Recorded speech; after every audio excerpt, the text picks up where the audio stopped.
Have you ever had a moment where the hairs on your neck stood up? No real reason, no clear evidence, just a feeling that something was off. Maybe it was the way someone looked at you, the way they spoke, or how they made you feel when you were in their presence. And yet you pushed that feeling down because we're taught to be nice, to give people the benefit of the doubt, to assume the best in others. But what if I told you that ignoring that feeling could be the biggest mistake of your life? Evil doesn't always look like what we expect. It doesn't always come in the form of a villain with a sinister laugh. Sometimes evil sits across from us at dinner, texts us goodnight, or even tells us they love us. And if we're not paying attention, we miss the warning signs until it's too late. We are wired for connection. From the moment we take our first breath, we crave the warmth of another human being, someone to hold us, to see us, to know us. Think about a moment in your life when you felt truly safe with someone. Maybe it was sitting on the porch with your grandmother, her hands wrapped around yours as she told you stories from her past. Maybe it was that one friend who answered your call at 2 a.m. when your world was falling apart. Or maybe it was a stranger who simply looked at you with kindness on a day when you felt invisible. That's the power of human connection. It's what makes life rich. It's what makes us feel like we belong. And because connection is so vital, so necessary, we often do whatever it takes to hold on to it. We excuse bad behavior. We overlook red flags. We silence our own pain just to keep a relationship intact. But not all connections are safe. Not all people have good intentions. And that's where it gets tricky. Because when someone we love or trust starts to harm us, not physically, not always, but emotionally, mentally, spiritually, it doesn't happen all at once. If a stranger were to walk up to you on the street and say something cruel, you'd brush it off, right? But if it's someone you've shared memories with, someone you've laughed with, someone who once made you feel special, that's when we start making excuses. They didn't mean it. Maybe I'm overreacting. They've been through a lot. I should be more understanding. But connection, true, healthy, life-giving connection shouldn't cost you your peace. It shouldn't require you to sacrifice your sense of self. It shouldn't leave you drained, confused, or fearful. And yet, when we're faced with someone who is truly harmful, we struggle to walk away. Because deep down, we don't just fear losing them, we fear losing the part of ourselves that was tied to them, the version of us that believed in the good, that wanted to make it work, that held on to hope. But let me tell you something. Real connection does not require you to abandon yourself. And when someone is dangerous, when their presence in your life is dimming your light, making you question your reality or stripping you of your joy, that's not connection. That's control, that's manipulation. That's evil disguised as love. The hardest lesson in life is this: some people are not capable of love. Not the way you understand it, not the way you deserve it. And that's not your fault. But it is your responsibility to protect yourself. Because human connection is precious, it is sacred, and it is meant to lift you up, not tear you down. A friend of mine, let's call her Sarah, once met a man who seemed perfect. He was charming, attentive, and made her feel like the most important person in the world. When they were together, it was like the rest of the world faded away. At first, everything was beautiful. He sent her long, thoughtful messages every morning. He showed up with little surprises, her favorite coffee, a playlist of songs that reminded him of her. He even remembered small details like how she took her tea or the name of her childhood pet. Sarah felt seen, she felt special. But then slowly things started to shift. One night they were out with friends and Sarah laughed at a joke someone else made. Just a laugh, a second of joy. But when they got home, his face changed. His voice got colder. I saw how you were looking at him, he said. You're making a fool of me. Sarah was confused. She explained, she reassured, she told him that wasn't what happened. He sighed, looked away, and muttered, I guess I just care more than you do. And in that moment, Sarah felt something deep in her chest, something she couldn't name at the time, not quite fear, but something close, a shift in the air, a warning, but she ignored it because he loved her, didn't he? And isn't that what love looks like? Someone caring so much that they feel things deeply. Over time, the red flags multiplied. He started questioning her choices. He made comments about what she wore, the people she talked to, how much time she spent with her family. You're different when you're with them, he'd say. I just want you to be the best version of yourself. And so she started changing. She stopped laughing so loudly. She stopped wearing the dress he didn't like. She texted her best friend a little less. She learned how to tiptoe around his moods. And the worst part, she didn't even realize it was happening until one day she looked in the mirror and saw someone she didn't recognize. A girl who used to be full of light and fire, now small and hesitant. A girl who used to trust herself, now questioning everything. That's when she knew. She left. It wasn't easy. He begged, then he blamed. He called her selfish, dramatic, ungrateful. But for the first time in a long time, she listened to herself instead of him. She walked away, and she never looked back. Why stories matter? Sarah's story isn't unique. Maybe as I was telling it, you thought of someone in your own life, a friend, a sister, a parent, maybe even yourself. The reason storytelling is so powerful is because it helps us recognize truths we might otherwise ignore. It's easy to dismiss red flags when they happen to us, but when we hear them in someone else's story, we suddenly see them more clearly. Stories connect us. They teach us, they remind us that we're not alone, and sometimes the right story at the right time can be the wake-up call that saves someone's life. Let's talk, just you and me. No fancy words, no big speeches, just a real conversation. Because this is important. I want you to picture someone in your life right now. It could be a friend, a partner, a family member, even a coworker, someone you spend a lot of time with, someone who has influence in your world. Now, I want you to be honest with yourself. How do you feel when you're around them? Do you feel safe? Do you feel seen? Do you feel like you can be 100% yourself no matter what? Or do you feel like you're constantly walking on eggshells? Like you have to think twice before you speak because you never know how they'll react.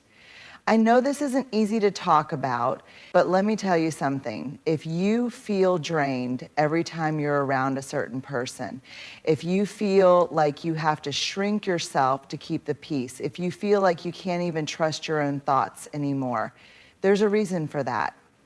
And I know what you might be thinking, but they've been through so much. They have a hard time expressing their emotions. They don't mean to hurt me. Listen, I get it. I've made those excuses too. I've sat across from someone who made me feel small and told myself it wasn't really that bad. I've ignored that little voice in my head that whispered, something isn't right. And if you have too, you're not crazy, you're not weak, you're human. But here's the thing, evil doesn't show up with a warning sign. It doesn't introduce itself with a villainous laugh. It comes in soft, sweet. It wins your trust first. It makes you feel special, like you're the only one who truly understands them. And by the time you start to notice the cracks, you're already invested. You don't want to believe it. You don't want to be wrong about them. So let's make this simple. If someone constantly makes you question your reality, that's a red flag. If they say one thing in public but act completely different behind closed doors, that's a red flag. if they never take responsibility, always make themselves the victim and twist the truth until you don't even know what's real anymore, that's a big flashing neon red flag. And I know it's hard, I know it's messy, but you deserve more than this. Because real love, real friendship, real connection shouldn't make you doubt your own worth. It shouldn't feel like a constant battle just to be heard. So if you've been waiting for permission to trust yourself, to listen to that little voice that's been screaming at you from the inside, this is it. You don't need more proof. You don't need to wait for things to get worse. You don't need to justify your feelings to anyone. You just need to know this. You deserve to be safe. You deserve to be loved. You deserve to be free. And no one, no matter how much history you have with them, has the right to take that away from you. So what are you going to do with that? Because this is hard, really hard. Talking about evil, especially when it comes in the form of someone we love, someone we trust, isn't just uncomfortable, it's painful. And if right now you're feeling a tightness in your chest, a lump in your throat, or a sinking feeling in your stomach, I want you to know that you're not alone. This conversation isn't just about recognizing red flags. It's about facing the truth. And the truth, it hurts, because maybe this is someone you've shared memories with, someone who made you laugh, who held you in their arms, who wiped your tears when you were at your lowest. Maybe this is someone you believed in, someone you fought for, someone you thought would never betray you. Maybe, despite everything, you still love them. And that's okay. But love isn't supposed to break you. It's not supposed to make you doubt yourself, silence yourself, or shrink yourself to fit into someone else's comfort zone. I know what it's like to sit in the dark, replaying every conversation, every moment, trying to find the place where it all went wrong. I know what it's like to question yourself, to wonder if maybe, just maybe, you were the problem all along. But let me tell you something. If someone truly loves you, they will not leave you feeling broken. They will not manipulate you. They will not control you. They will not twist your words or make you feel crazy for feeling what you feel. And yet, when we're caught in an unhealthy relationship, whether it's with a partner, a friend, or even a family member, we hold on. Not because we don't see the red flags, but because leaving means grieving. It means grieving the version of them we thought they were. It means grieving the future we imagined with them. It means grieving the parts of ourselves that we lost along the way. And grief, it's heavy. But do you know what's heavier? Staying. Staying in a relationship that drains you, confuses you, makes you feel like a shell of who you used to be. Staying when every instinct in your body is telling you to run. Staying because you're afraid of what life looks like without them, even when you know deep down that life with them is slowly destroying you. So I'm not here to tell you to just walk away. I know it's not that simple. But I am here to remind you that you deserve peace. You deserve to be in relationships that feel safe, that feel secure, that feel like home, not a battlefield.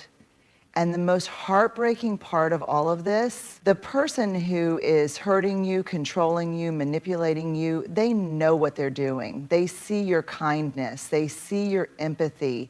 They see your deep desire to believe in the good in people. And they are using it against you.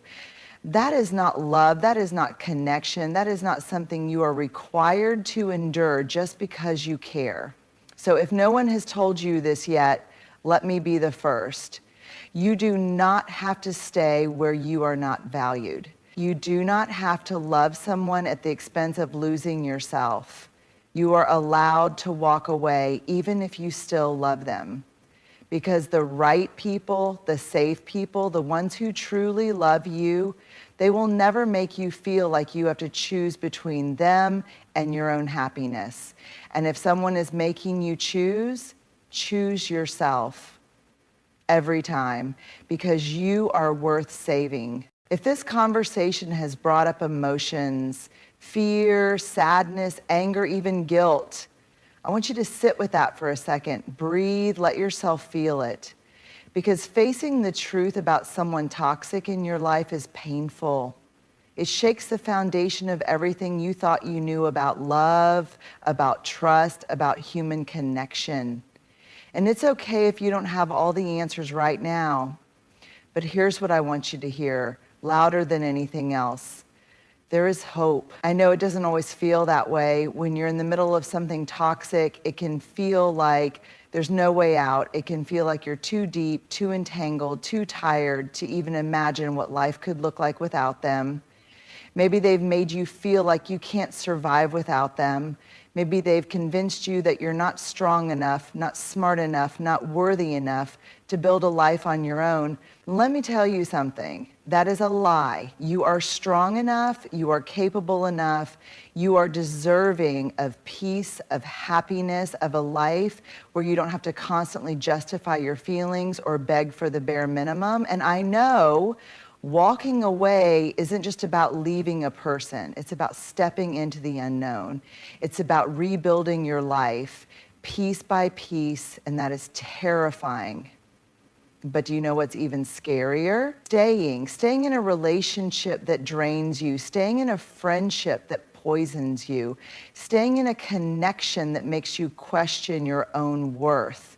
Hope isn't about pretending everything is okay. It's about knowing that even when everything feels broken, there is still a way forward.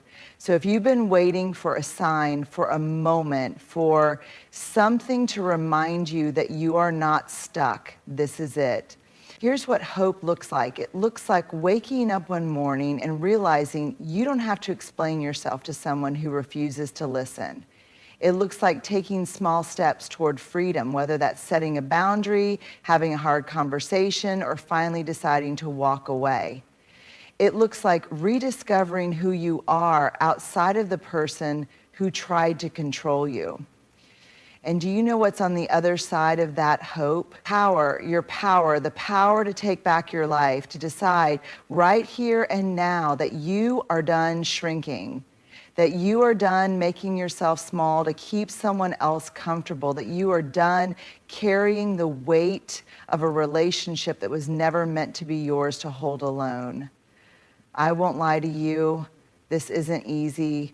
There will be days when you doubt yourself, when the loneliness creeps in, when you wonder if you made the right choice. But let me tell you what's waiting for you. Peace. The kind of peace that doesn't leave you second-guessing your worth. The kind of peace that allows you to wake up in the morning without a knot in your stomach. The kind of peace that comes from finally choosing you. And I promise you this, one day you're going to look back and see just how far you've come. One day, you're going to wake up and realize that the person who once controlled you no longer has any power over your mind, your heart, your life. One day, you're going to smile not because someone else gave you permission to, but because you finally feel free. That day is coming, and it starts with a choice to believe that you are worth more, a choice to trust yourself again, a choice to take one step, just one, toward the life you deserve. You are not trapped, you are not powerless, you are not alone, and if you take nothing else from this, take this. You have the strength to walk away. You have the courage to heal, and you have the power to build something beautiful for yourself on your terms, because your story is not over yet, it's just beginning. Courage is not the absence of fear. It's not about waiting for the moment when you feel completely ready, when all the doubts disappear, when the path forward is crystal clear. Because if that's what you're waiting for, you'll be waiting forever. Real courage, the kind that changes lives, the kind that sets people free, it happens in the middle of fear. It happens in the moment you decide that even though you're terrified, you're going to take a step forward anyway.